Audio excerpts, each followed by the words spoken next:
জীবনযাত্রা, দারিদ্র, বেকারি, গরিবি, অশিক্ষা, আজকে তো চীন অসম্ভব সাধন করেছে। এই সাফল্যের ওপর দাঁড়িয়ে আমরা মনে হচ্ছে তাদের অভিমুখটা ঠিকই আছে।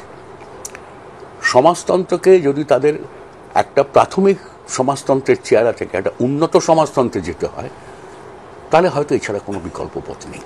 তাহলে সমাজতন্ত্রের লক্ষ্যে নানান পরীক্ষা নিরীক্ষা এবং নানান পথ আমরা দেখছি। চীনেও যেটা বলছেন এখন এই মুহূর্তে একটা পরীক্ষা, একটা পর্যায়ে, এরপরের পর্যায়ের একটা হচ্ছে সমাজতন্ত্রের লোক। আপনাদেরও যেই মতাদর্শ করে তুললে আমরা দেখলাম যে আর একটা যেন একটু পরিবর্তন।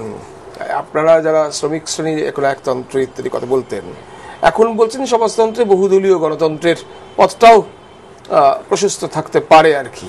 এটা তো একটা পরিবর্তন। অবশ্যই আপনি লক্ষ্য করবেন, এটা কিন্তু এই দলের, এই কংগ্রেসের দলিলের পরিবর্তন নয়, এটা আমরা আগেই করেছি। এটা 92 সালে করা হয়েছে এবং পরবর্তীতে পার্টি কর্মসূচিরও পরিবর্তন করে ওই জায়গাটা আমরা একটু পরিবর্তন করেছি। পরিবর্তনটা কিন্তু একটা মূল দিক আছে, সেটা হচ্ছে এই যে পুঁজিবাদ এবং পুঁজিবাদ ভিত্তিক যে গণতন্ত্র, আমরা কিন্তু মনে করি এটা হচ্ছে বুর্জোয়ার একনায়কত্ব। সে যত ভালো কথাতেই বলা হোক, এটা পুঁজির শাসন, পুঁজিপতিদের শাসন, তাদেরই একনায়কত্ব হচ্ছে এই গণতন্ত্র। পুঁজির শাসনের অবসান হবে, শ্রমিকরা সেই নতুন অবস্থা তৈরি করবে, তার বিকল্প যেটা বেরিয়ে আসবে সেটা হচ্ছে শ্রমিক শ্রেণীর একনায়কত্ব। এসেন্সটা কিন্তু তাই। কিন্তু আমরা একনায়কত্ব কথাটাকে এখন ব্যবহার করছি না। কেন করছি না?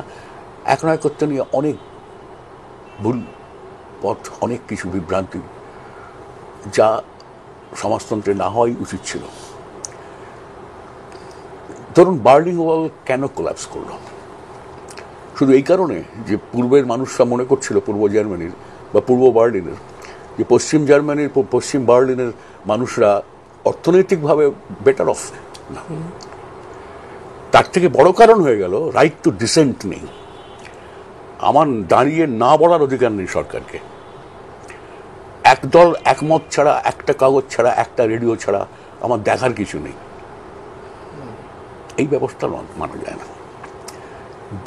দেওয়াল ভেঙে পড়ল, তাহলে বোঝা যাচ্ছে যে একনায়কত্ব বলে যেটা হয়েছিল সেটা মানুষের গ্রহণযোগ্যতা তার মধ্যে ছিল না।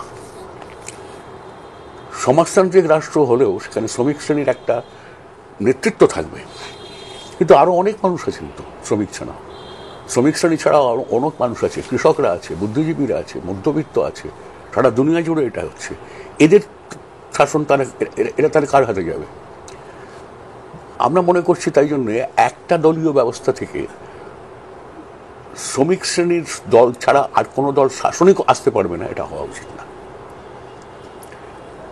গণতন্ত্রের মানে হচ্ছে বহুদলীয় ব্যবস্থা,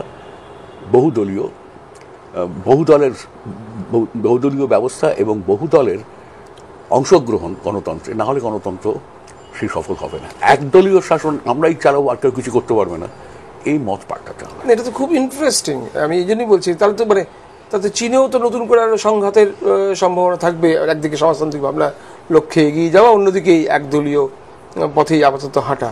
বলছি বহুদল বহুস্বর, এটা তো একেবারেই বুর্জোয়া গণতন্ত্রের একটা প্রতিফলন, স্ফুটন। তার সঙ্গে কোথাও সংঘাত হচ্ছে না?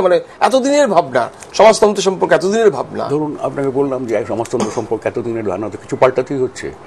সমাজতন্ত্রের অর্থনীতি সম্পর্কে এতদিনের ভাবনা কি? একমাত্র রাষ্ট্রীয় মালিকানা ছাড়া আর কোনো মালিকানা হবে না। শুধু রাষ্ট্রীয় মালিকানা করতে গিয়ে কি হলো, বাজারের কোনো ভূমিকাকেই অস্বীকার করা হলো।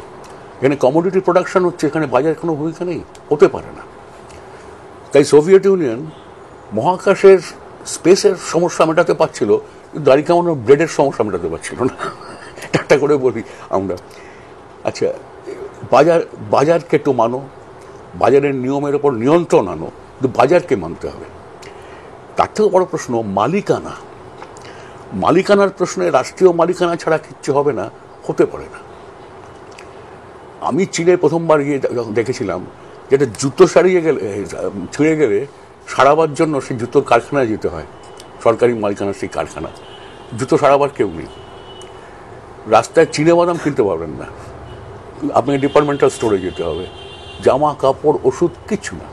এখন তারা বলছে শুধু কনজিউমার মার্কেট তো প্রাইভেটাইজ করেছে তো বটেই, কারখানাও, কলকারখানাতেও আমি যেটা বললাম, শুধু রাষ্ট্রীয় মালিকানা ছাড়া যৌথ মালিকানা, সমবায়ের মালিকানা, এমনকি ব্যক্তিগত পুঁজি, এই নতুন ধারণা আমরা পাল্টেছি সমাজতন্ত্রের অর্থনীতির। তেমনি সমাজতন্ত্রের গণতন্ত্রেরও আমরা ধারণা পাল্টেছি। সমাজতান্ত্রিক গণতন্ত্র বলতে আমাদের ছিল এক পার্টি চালাবে সারা দেশে গণতন্ত্র, সারা দেশের রাষ্ট্রীয় ব্যবস্থা, রাজনৈতিক ব্যবস্থা। আমরা বলছি এটা হবে।